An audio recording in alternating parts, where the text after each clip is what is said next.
इतनी बिखराव को बाबा साहब अम्बेडकर ने SC ST के रूप में इंक्लूड किया। 6,743 जाति में बटे समाज को SC ST और OBC के रूप में संगठित किया।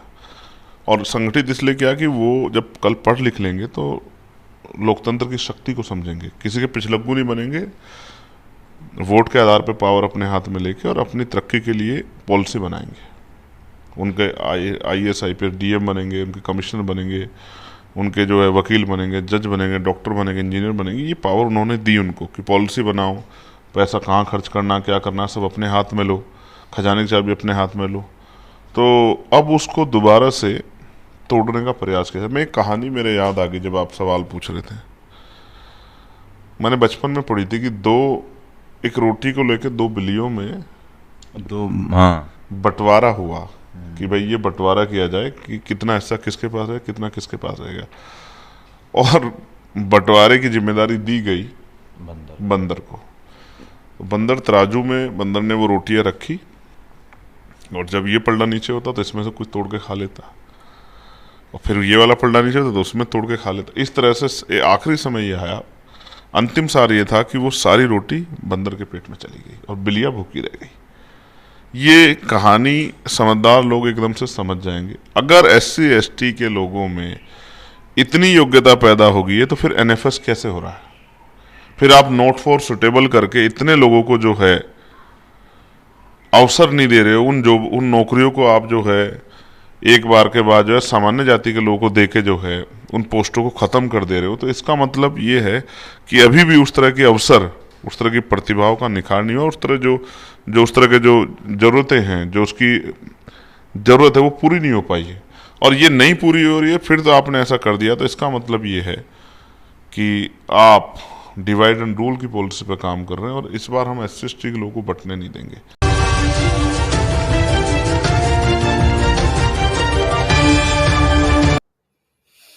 बहुत शुक्रिया डॉक्टर साहब। असल में ये फैसला देखने के बाद मुझको भी बाबरी मस्जिद का फैसला याद आ गया। जैसा कि अभी डॉक्टर मीना कह रहे थे, उन्होंने एक पहलू की तरफ ध्यान दिलाया कि सुप्रीम कोर्ट ने कहा चूंकि जनता चाहती है और मेजॉरिटी चाहती है तो इसलिए हम ये फैसला कर रहे हैं, और वो गिनती नहीं की गई थी। अगर गिनती की जाए तो भी अदालत का, इंसाफ का ताल्लुक मेजॉरिटी माइनॉरिटी से नहीं है। अगर मेरी बिल्डिंग के सारे लोग ये बोलें मेजॉरिटी के साथ कि सलीम का बोरिया बिस्तर बाहर गेट पे खड़ा होना चाहिए, तो सुप्रीम कोर्ट ये नहीं बोल सकता कि भाई बिल्डिंग के सारे लोगों ने ये फैसला किया इसलिए सलीम को घर खाली करना चाहिए। इंसाफ का ताल्लुक जो है वो मेजॉरिटी माइनॉरिटी से नहीं होता। उस वक्त सुप्रीम कोर्ट ने 3 बातें मानी थी। एक बात ये थी कि साहब नीचे कोई मंदिर का अवशेष नहीं मिला, मूर्ति रखना गलत था, बाबरी मस्जिद को गिराना गलत था, लेकिन फिर भी बाबरी मस्जिद की जमीन मंदिर को दे दी जाए। तो इसी तरह का ये फैसला है जो कि अभी हुआ है। अब देखिए कि पूछा क्या गया था और जवाब क्या दिया गया। इसका मतलब यह है कि अंदर एक बात है, वो जो है वो पूछा ना जाए तो भी बोली जाती है, और वो सुप्रीम कोर्ट की जो संवैधानिक बेंच है वो बोलती है। पूछा गया था कि भाई कैटेगराइजेशन होना चाहिए या नहीं होना चाहिए। आप ये कहते कि भाई नहीं होना चाहिए, या आप ये कहते कि होना चाहिए। आपने उठा के क्रीमी लेयर का मामला छेड़ दिया। अरे भाई वो इस मुकदमे में था क्या? तो पहली बात तो ये गलत है। दूसरी बात यह है कि ये जो रिजर्वेशन का कंसेप्ट है इसको हमारे यहां समझा नहीं गया। ये कहा जाता है कि दुनिया में कहीं नहीं है। दुनिया में एफर्मेटिव एक्शन हर जगह है। जो लोग पिछड़े हुए हैं उनको आगे बढ़ाने के लिए फैसले किए जाते हैं, उनको जगह दी जाती है, उनको आगे बढ़ाया जाता है, उनको रिजर्वेशन दिया जाता है। अमेरिका में भी है जो इतना डेवलप्ड कंट्री है। तो ये कोई एहसान नहीं है, ये उनका हक है जिनको कि बरसों तक जो है, आपने सदियों तक जो है वो दबा के और पीछे रखा। तो ये कोई गरीबी निर्मूलन का भी फॉर्मूला नहीं है कि साहब उसने एक जनरेशन में नौकरी हासिल कर लिया तो अगली जनरेशन में उसको नहीं मिलेगा। ये असल में भागीदारी का मामला है, जिसके बारे में अभी हमारे दोस्तों ने बताया कि आप 70 साल से दे रहे हैं, लेकिन इसके बावजूद भागीदारी कितनी हुई। अब जो लोग इतने सारे सालों में रिजर्वेशन हासिल करने के बाद सत्ता में भागीदारी से नजदीक आए हैं, आप उनको ढकेलना चाहते हैं और फिर उन लोगों को लाना चाहते हैं, वो 70 साल में नहीं आएंगे। तो अल्टीमेटली क्या है कि जो क्वालिफाई कर रहा है आपके बराबर आने के लिए, थोड़ा आप पीछे, थोड़े से धक्के से वो आपके बराबर आ सकता है, आप उसको वंचित करना चाहते हैं। और जो नहीं आ सकता है उसके नाम पे वंचित करना। आप ये नहीं बोलते कि मैं नहीं चाहता कि ये मेरे बाजू में खड़ा हो, आप ये बोलते कि वो बेचारा पीछे खड़ा है, उसके रास्ते में आप खड़े। अरे उसके रास्ते में तुम खुद खड़े हो, तुमने उसको आगे आने नहीं दिया। अभी जो ट्रेन की मिसाल दी गई, आपने आधे से ज्यादा डब्बे एसी के बना दिए, और फिर रिजर्व क्लास, और फिर फर्स्ट एसी, और फिर उन सारों को जनरल डब्बे में आप घुसेंगे। तो ये लड़ाने वाली बात है कि वो जो आ गए हैं वो अपने ही लोगों को आने नहीं दे रहे, आप आने दे रहे हैं क्या? तो ये सीरियस चीज है भागीदारी का, और भागीदारी का निर्मूलन नहीं हुआ है। ये तो अभी डेटा से सामने आ गई। दूसरी बात मैं कहता हूं कि अस्पष्टता, अनटचेबिलिटी के खत्म करने के लिए यह मामला लाया गया था। क्या ये खत्म हो गई है?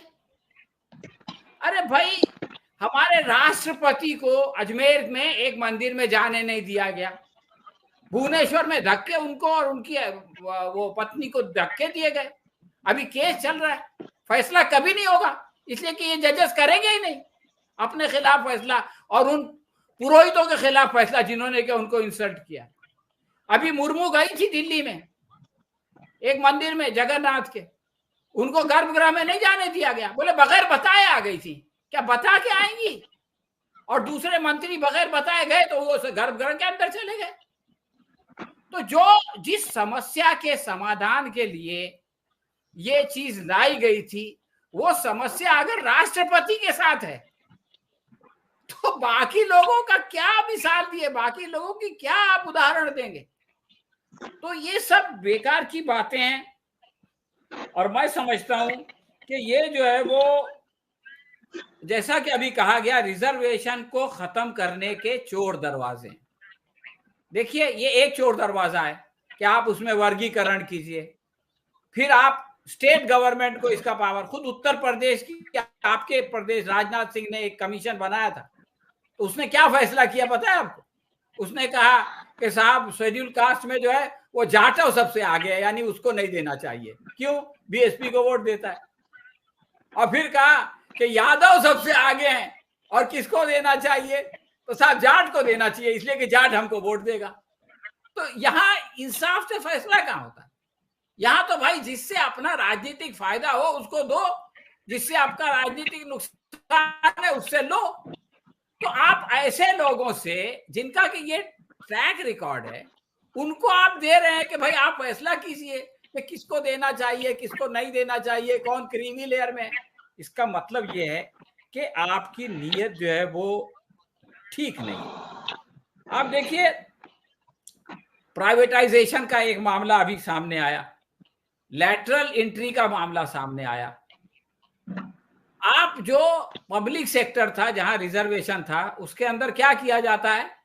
उसके अंदर नुकसान कराया जाता है।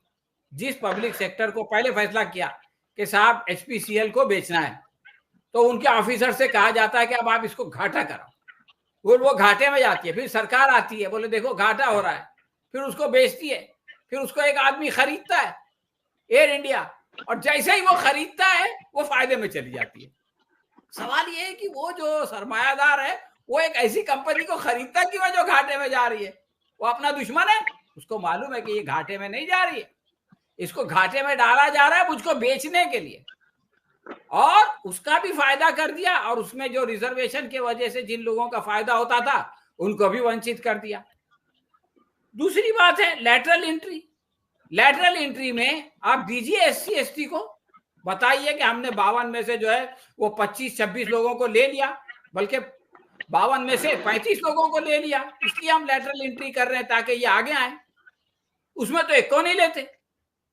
तो ये सब जो है वो धोखाधड़ी की बातें हैं। आखिरी बात मैं कहना चाहता हूं कि रिजर्वेशन के बारे में एक बात बहुत होती है कि साहब रिजर्वेशन की वजह से हमारी क्वालिटी खराब हो जाएगी। अगर कोई आदमी रिजर्वेशन कैटेगरी से डॉक्टर बन जाएगा तो वो इलाज नहीं करेगा, वो लोगों को मारेगा। अरे बाबा, आधे से ज्यादा तो डोनेशन से दाखिले होते हैं। डोनेशन कौन देता है? जो क्वालिफाई नहीं कर पाता है, जिसके मार्क्स कम होते हैं। तो पैसे देके जो आदमी पढ़ाई करेगा, जिसके मार्क्स कम थे, उससे क्वालिटी खराब नहीं होगी। वो इंजेक्शन लगाएगा तो कोई मरीज नहीं मरेगा, वो तो अमृत लगाएगा ना।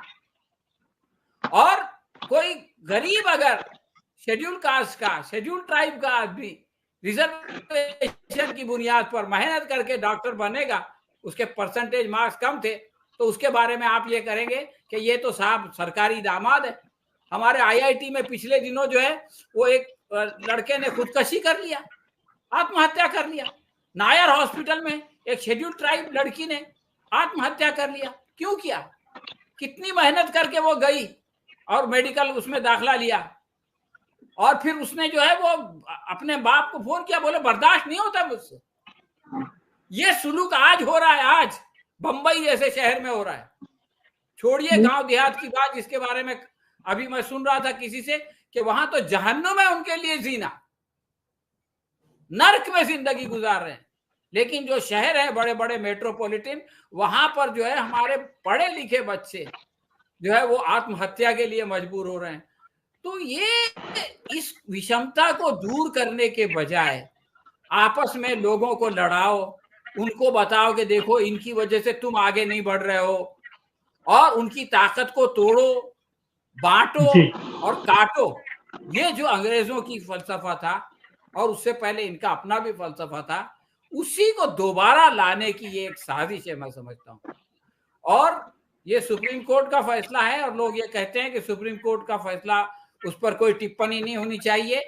तो हमारे एक ये भूषण साहब थे, जो वजीर कानून भी थे, लॉ मिनिस्टर थे, उन्होंने कहा कि ऐसी बात नहीं है, सुप्रीम कोर्ट का फैसला मानना आपको पड़ेगा, लेकिन अगर आपको वो फैसला गलत लगता है तो आप ये कह सकते हैं कि वो फैसला गलत है, इसमें कोई गलती नहीं है। उन्होंने इंडियन एक्सप्रेस में अपने आर्टिकल में बताया था, इंडिया के लॉ मिनिस्टर ने, कि आपको अगर कोई फैसला, और अभी आप देखिए पूरा आपका पैनल कह रहा है, अगर कोई चीज गलत लगती है तो वो सुप्रीम कोर्ट की हो या सरकार की हो या किसी पैनलिस्ट की हो या किसी XYZ की हो, वो गलत है, उसकी वजह से नाइंसाफी होती है, तो हमको उसके खिलाफ जो है वो आवाज उठाना चाहिए। और मैं आपको मुबारकबाद देता हूं कि आपने जो है वो इतने अहम और इतने सेंसिटिव टॉपिक पे आज डिस्कशन रखा। धन्यवाद।